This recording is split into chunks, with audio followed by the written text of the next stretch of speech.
Prosper football came into this week looking to bounce back after a loss 2 weeks ago as they went up against Jesuit. This was a very important district game that came down to the wire. Volleyball played some crucial district matches as well and, of course, dominated through it all. Coming out, district champions. Recapping all your favorite sports and more, this is Game Time. We finna be on. Grind until dawn. Game time. Welcome back to Game Time. Today is Friday, October 19th. I'm Braden Brandvold. Today with me we have Jesse Eckstein, Maggie Hale, and Tyler Winden.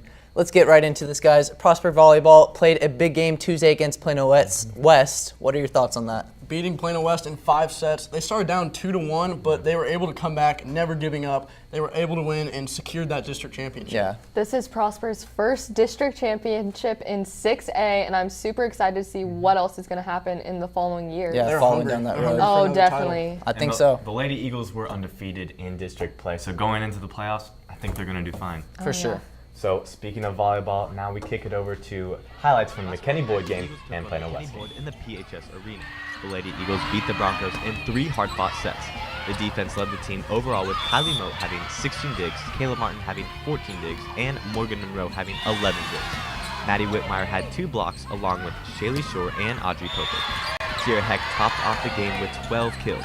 Then they went on to play Plano West at Plano West this past Tuesday and won in 5 long sets. The team had a total of 17 blocks, 143 attacks, and 89 digs. Sierra Hecht had 15 kills and Sammy Jacobs had 12 kills. As a result of that win, the Lady Eagles became district champs. They face Allen at Allen tonight at 5:30. Good luck, Lady Eagles. When we come back, Maya Peterson has your Player of the Week.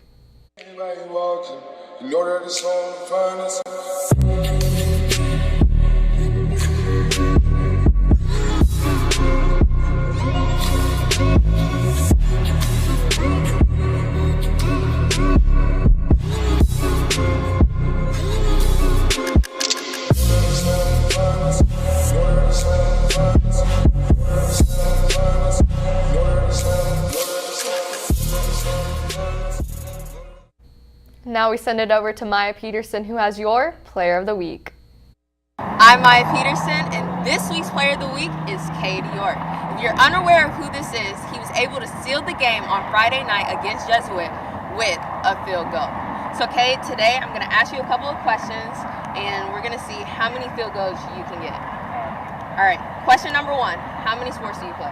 Right now, just football, but I grew up playing soccer since I was like 4. So. Okay. Question number 2, who's one of your mentors or someone you look up to? Probably just my dad. I mean, he's always helped me out with, like, if I'm having a bad game or if I'm doing something good, he'll tell me good job, so it keeps me in check. Question 3, what's your favorite midnight snack? Probably Pop-Tarts, like brown sugar or blueberry. About where you were on Friday night, 4 seconds left on the clock. Coach says, I need you to go in, hit a field goal. What's running through your mind?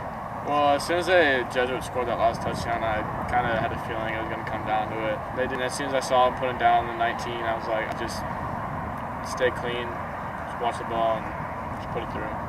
Kay completed the challenge, but that's all the time we have. So for Game Time, I'm Maya Peterson. Back to you at the desk, Braden. Last week, our Prosper soccer players had an opportunity for some international exposure. Maggie Hale has more.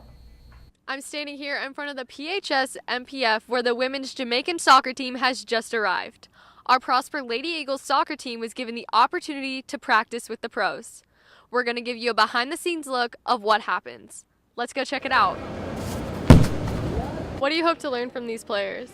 The communication was really good and they were constantly talking, which helps the play. I liked how they closed down the space quickly and didn't let anyone pass around them.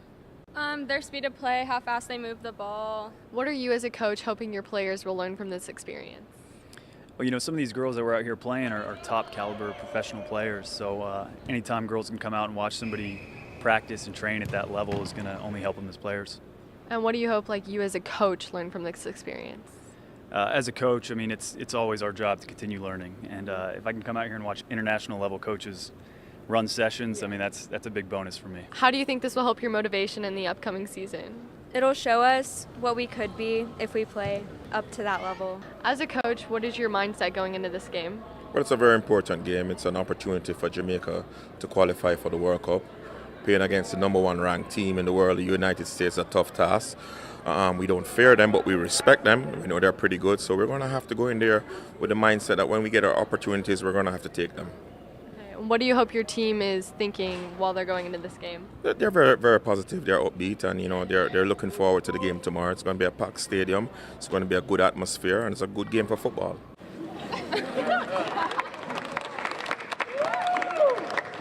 Yeah, let's hear it for these girls. I mean, it was awesome to get you guys. The women's Jamaican team will be taking on USA's women's team Sunday, October 14th. If Jamaica wins this game, it will qualify them for a spot in the World Cup. Stay tuned to see how they fare. For Game Time, I'm Maggie Hale, Prosper.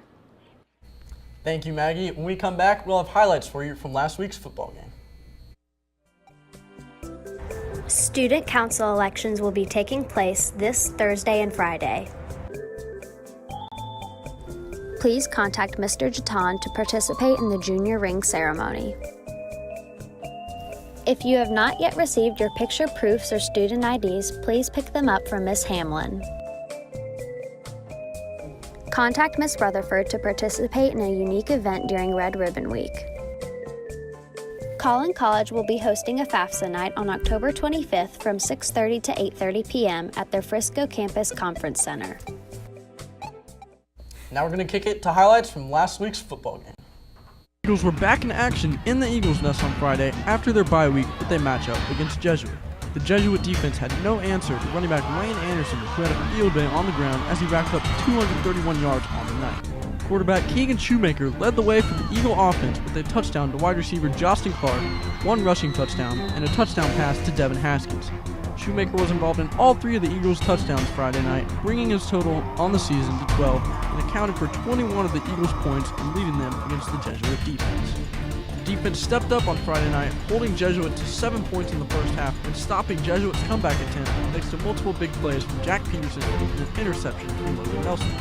After Jesuit took the lead 28-27 late in the third quarter, the Eagles never lost hope as running back Wayne Anderson ran it down inside the red zone to set up Cade York for a game-winning kick. After Wayne's run, Cade York came in clutch with the game-winning field goal, and the Eagles defeated Jesuit 30-28, moving to 5-1 on the season. Last night, the Red Sox finished the Astros and are advancing to the World Series. The Dodgers and the Brewers play tonight, the Dodgers leading 3-2. What do you guys see happening in that series and then in the World Series? Well, in the first series, I got the Brewers. They got home field advantage the next 2 games, and 2 of their best starters healthy and available. I think they got the advantage. I think the Dodgers are going to finish this off. No, I got Brewers. They've got the home field advantage, and I think if they win tonight, they're going to win it. Okay. I also got Brewers winning tonight, but the actual World Series. Yeah, what about the overall World Series? You know, the first time we did predictions at the end of the regular season, I said the Astros would go all the way. That clearly didn't happen. Can't happen anymore. I have nothing to lose, so I'm going to go with the Brewers to beat the Red Sox. Bold. That's very bold. I have the Red Sox. I also have the Red Sox. I got the Red Sox. This may be the Red Sox best franchise team ever. They're very hot right now, and they got home field advantage and that deep pitching staff, and they got Mookie Betts. Possibly MVP. He's on a tear right now. Shout out to Miss Wood. I think this is your Red Sox year. This may be the Red Sox year.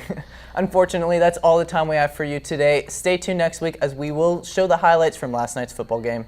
For Game Time, I'm Braden Brandvold. I'm Jesse Eckstein. I'm Maggie Hale. And I'm Tyler Winden.